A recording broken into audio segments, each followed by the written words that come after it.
नाशिक शहरात मुसळधार पावसाने सर्वसामान्य नाशिककरांचे जनजीवन हे विस्कळीत केले आहे।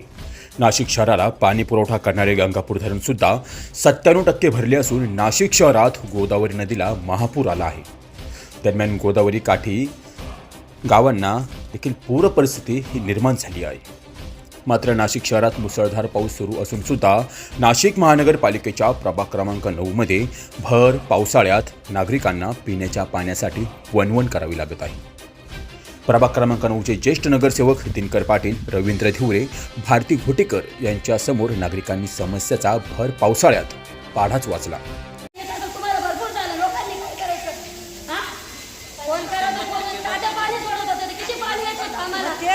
थांबा मावशी,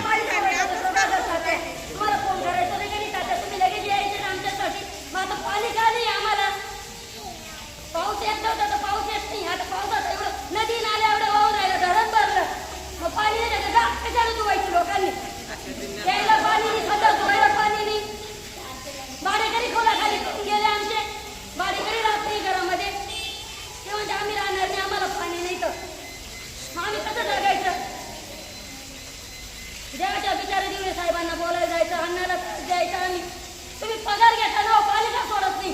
15 मिनिटात पाणी जातं ना, नळ चालू करायचं। हो थांब,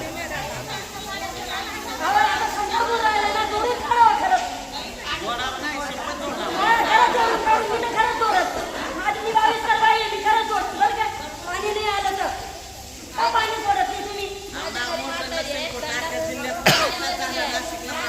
थांबा मावशी,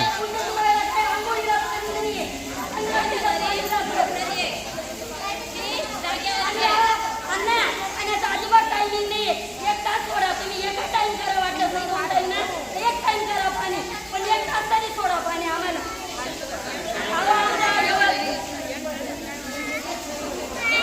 मावशी जा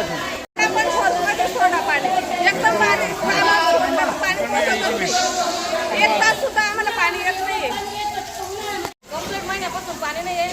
आम्ही पाण्यावाचून इतकं हे झालेलं आहे अण्णा, तुम्हाला काय सांगू। राव भाऊ किती वेळ आमच्या गल्लीत येऊन गेले, तुम्ही किती वेळेस नळ पाहून गेले सांगा बरं तुम्ही। मग नुसते पाहून जायचं, पाहायला काय उपयोग नाही ना। तुम्ही पाणी जर सोडती नाही आहे तर आम्ही काय करायचं? आज आम्हाला पाण्याची सोय अजिबातच नाही, माहिती आहे का? आमच्या घरात म्हातारी माणसं आहे, त्यांना कुठे घेऊन जायचं? आम्ही बाथरूमला पाणी लागतंय, आंघोळीला पाणी लागतंय, स्वयंपाकाला पाणी लागतंय, करायचं काय आम्ही? राव भाऊ किती वेळेस आले तुम्ही सांगा बरं गल्लीत? तुम्ही काय सांगता? पाणी येतंय, पाणी येतंय। संध्याकाळी थोड्या वेळात अर्धा तासात पाणी येईल म्हणे। पाणी आलं, फक्त असं पाणी, आणि चालू केलं आणि फोन केला त्यांनी, पाणी आलं का म्हणे? हो सांगून दिलं आम्ही, आणि त्या क्षणाला पाणी गेलं। आज 8 दिवस झाले, एक थेंब पण पाण्याचं नाही, बाथरूमला नाही, का प्यायला पाणी नाही आम्हाला। 8 दिवस झाले ना, कोरडे ठाके आमच्या घरात येऊन पाहून जा, प्रत्यक्ष वाटलं खाली प्यायला पाणी टाकेल म्हणे, पाणी कसं जाईल? बाथरूमला कुठं जाईल? थांबा 2 मिनिटं। इथं शौचालयाला बाहेर जागा नाही, काहीच ते पोरं बाळा कुठून घेऊन जायचं? आम्ही 6-7 माणसं घरात आहे, सगळ्यांचे मतदान पडतात आणि पाणी नाही प्यायला आम्हाला। फोन केला आम्ही तरी सुद्धा पाणी नाही ना, म्हणजे अर्ध्या तासात पाणी येईल आणि पाणी टेंबर बी नाही आलं। चालू करून देतात आणि नळाला धार पडली का लगेच त्या क्षणाला बंद होतं, लगेच बारीक होऊन जातं। कसं पाणी करणार? पाणी सोडायला पाहिजे। पाणी सोडतं म्हणता, पाणी सोडतात, ते 2-4 बादल्या भरत नाही तर पाणी जातं। एका कुटुंबात 9-10 माणसं, त्यांना तेवढं पाणी कुठून पुरणार आहे? दुसरी आपल्याकडे हापशाची सोय नाही, कशाचीच सोय नाही। पाणी असं सोडा की पाणी सगळ्या वरपर्यंत गच्चीवर वगैरे गेलं पाहिजे, वरच्या लोकांना पण पाणी मिळायला पाहिजे, बस एवढीच आमची इच्छा आहे, बाकी काहीच नाही। मी रात्री यांना फोन केला, यांनी फोन बंद करून ठेवला। ही सचिन चौधरी,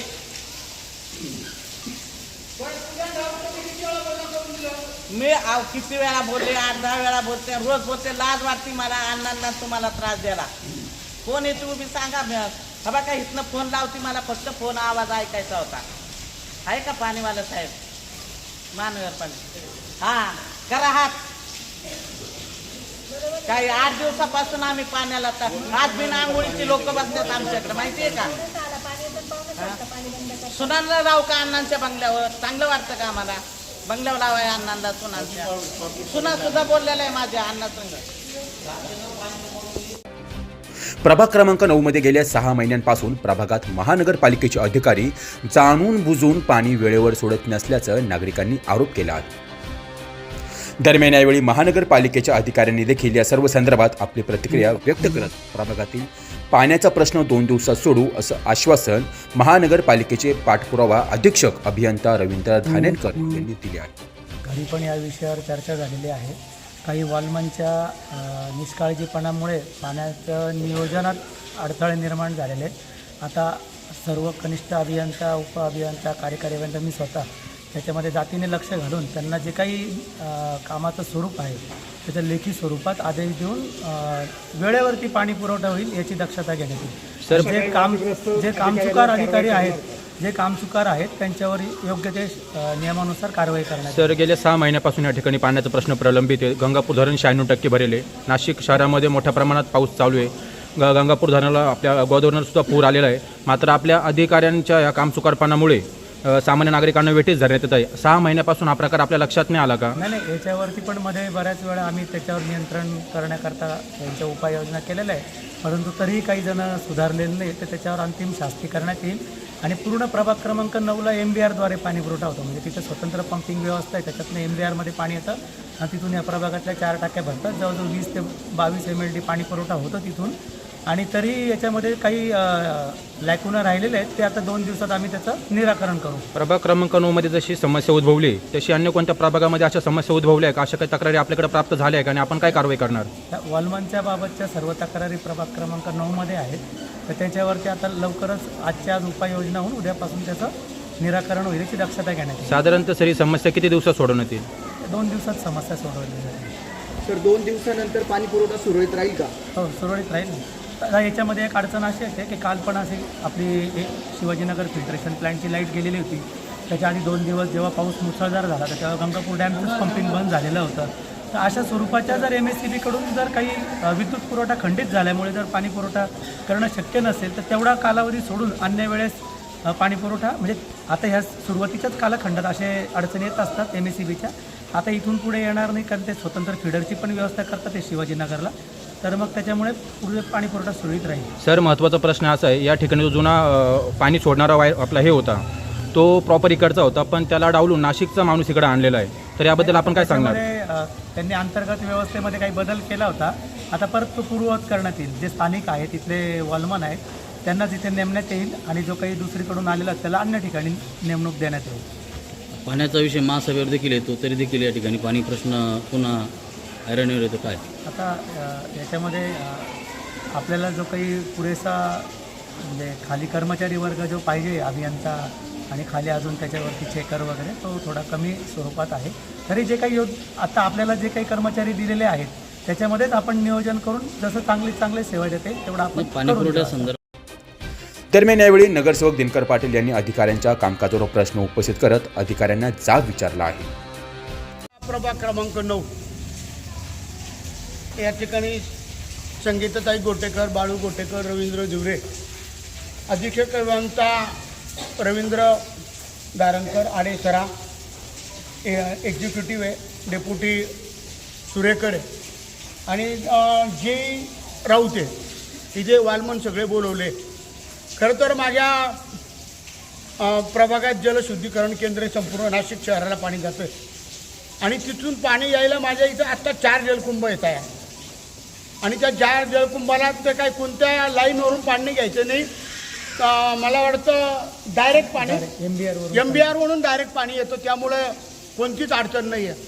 परंतु हा जो राऊत नावाचा जो जे आहे हा सगळा या ठिकाणी जे वालमन आहे आणि हे वालमनसुद्धा बरोबर ड्युटी करत नाही. कधी पाणी सोडता, 15-20 मिनटं पाणी सोडता. तुम्ही आपल्या सगळ्या भगिनींचं म्हणणं ऐकलं आहे. त्या ज्या चिडल्या आहे त्याला कारण आहे, घरामध्ये पाण्याशिवाय होणारच नाही ना.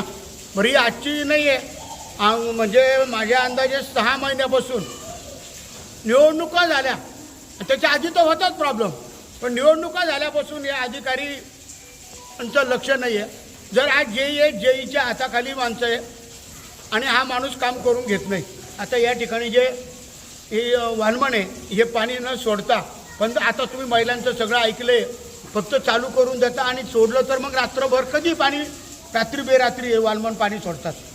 आणि यांच्यावर अंकुश ह्या जेईचा पाहिजे, जेईवर अंकुश डेप्युटीचा पाहिजे, डेप्युटीवर एक्झिक्युटिव्हचा पाहिजे, एक्झिक्युटिव्हवर धारणकर साहेब आहे, यांनी एकमेकाशी चर्चा करून खरे हे प्रश्न सोडवले पाहिजे. मी पावसाळा चालू असताना एक भगिनी अतिशय चांगलं बोलली, बाईस करता की धरणं भरले असताना नद्या नाल्या वाहत आहे, महापूर जर नद्यांना आले मग आता पाण्याचा का प्रश्न निर्माण होतो. दररोज हा माणूस काहीतरी कारण सांगतो. माझ्याकडे एवढे अर्ज आहे साहेबांना दाखवले मी. आता आमच्याकडं प्रूफसह बोलतो.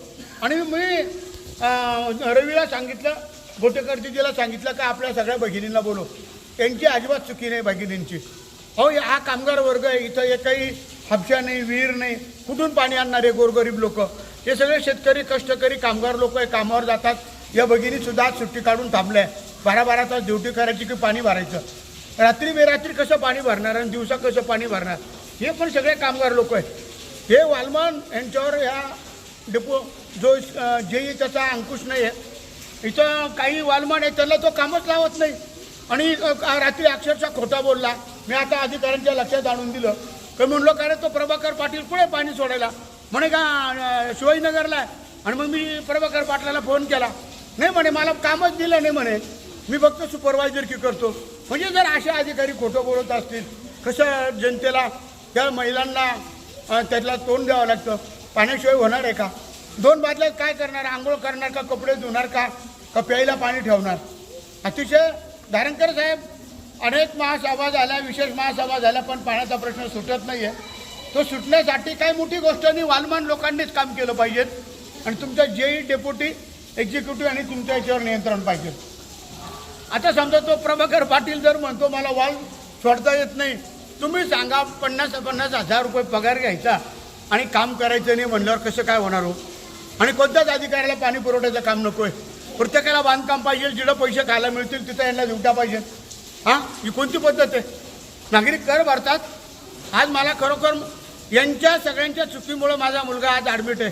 15 दिवस होऊन गेले. अमोल पाटील फक्त ड्रेनेजचं आणि पाणी पुरवठ्याचे कामं चालू होते, तिथं तो काम करून घ्यायला गेला आणि रात्री 12 वाजेला त्याला लागलेलं. आज त्याचे 3 ऑपरेशन झाले.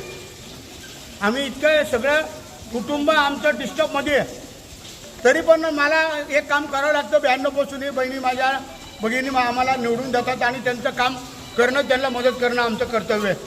राहू दे रे. तर म्हणून माझी विनंती धारणकर साहेब, तुम्हाला सांगावं लागणार आहे का असे जर अधिकारी असत, हा कामचुकार अधिकारी आहे, खोटा बोलतो. जर त्या वालमनला ड्युटी दिली नाही तरी तो म्हणतो, आणि वालमन म्हणतो नाही मी ड्युटी नाही करत, आम्हाला रात्री म्हणतो मी ड्युटी करतो. हे असं बरोबर नाही. तर तुम्ही चांगले वालमन या लोकांकडून काम करून घ्या, माझ्या भगिनीला पाणी द्या.